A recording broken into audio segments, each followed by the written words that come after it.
La guerre de sécession, nom donné en référence au désir des États du Sud de faire sécession, alors que les Américains parlent de guerre civile, s'est déroulée de 1861 à 1865 et est l'un des conflits les plus marquants de l'histoire des États-Unis. Elle a été marquée par une série de batailles décisives, des figures emblématiques comme Abraham Lincoln et des leaders militaires influents comme Ulysses S. Grant, Robert E. Lee et Jefferson Davis. Explorons comment ces éléments ont façonné le conflit et ses conséquences. Avant toute chose, merci de vous abonner à cette chaîne et de liker cette vidéo, c'est très important pour nous.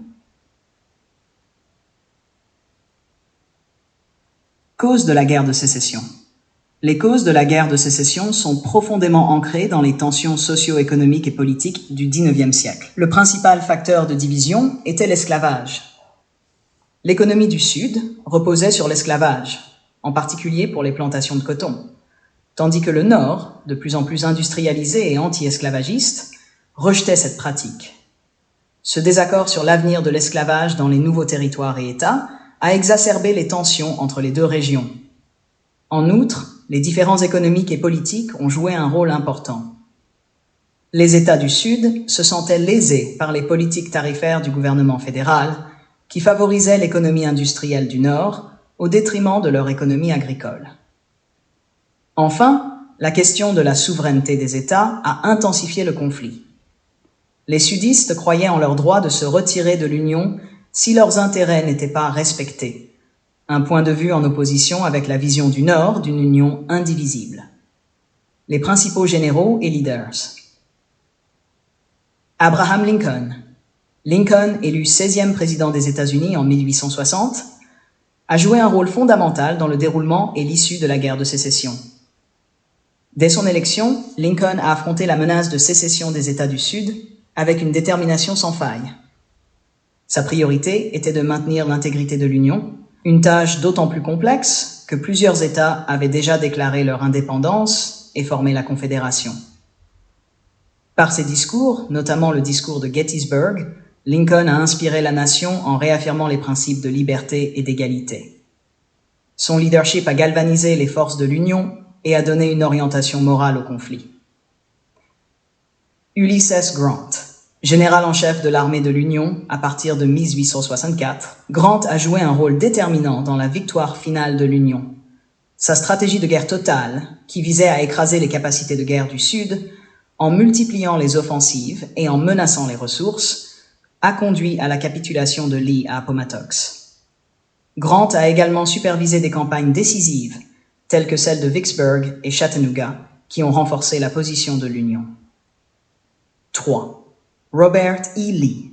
Général en chef des forces confédérées, Lee est souvent considéré comme l'un des plus grands stratèges militaires de l'histoire.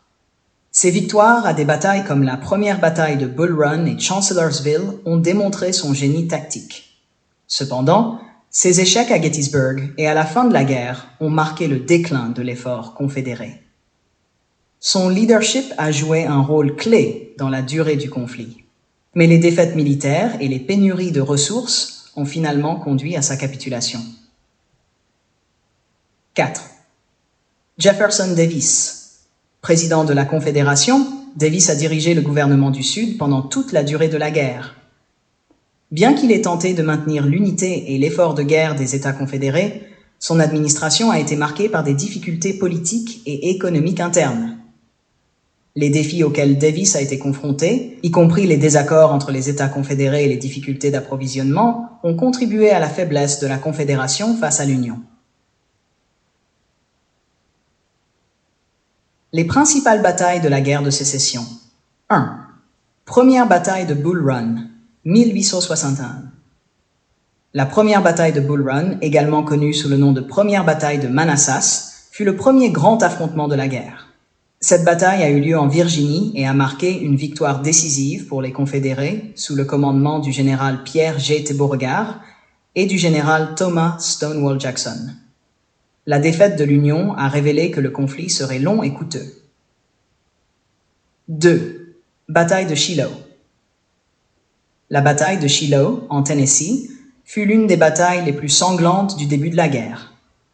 Les forces de l'Union, dirigées par le général Ulysses S. Grant, ont affronté les troupes confédérées sous le commandement du général Albert Sidney Johnston. Bien que les Confédérés aient remporté le premier jour, les renforts de l'Union ont permis à Grant de remporter la victoire finale, marquant un tournant dans la campagne du Mississippi. Bataille de Antietam, 1862. La bataille d'Antietam en Maryland est connue pour être la journée la plus sanglante de la guerre, avec environ 23 000 pertes. Le général de l'Union George McClellan a affronté Robert E. Lee. Bien que le combat ait été non conclusif, la bataille d'Antietam a permis à Lincoln d'émettre la Déclaration d'émancipation, transformant le conflit en une lutte pour l'abolition de l'esclavage. Bataille de Vicksburg, 1863. La campagne de Vicksburg, dirigée par Ulysses S. Grant, a été un siège crucial pour le contrôle du fleuve Mississippi. La victoire de Grant a donné à l'Union le contrôle total du Mississippi, coupant la Confédération en deux et assurant une position stratégique importante pour l'Union. 5. Bataille de Gettysburg, 1803.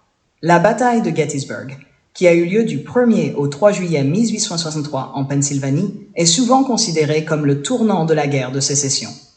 La victoire de l'Union, sous le commandement du général George Meade, a mis fin à l'avancée de Robert E. Lee dans le Nord, mettant un coup d'arrêt à ses ambitions de conquête et affaiblissant considérablement ses forces.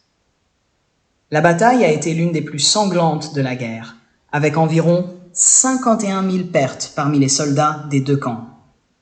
Les pertes humaines et matérielles pour les Confédérés étaient dévastatrices et irremplaçables, ce qui a lourdement pesé sur leur capacité à poursuivre le combat.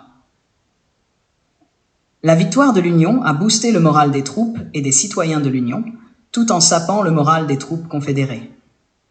Cette défaite a mis un terme aux aspirations de Lee de mener une campagne offensive sur le sol du Nord, redéfinissant les perspectives de la guerre.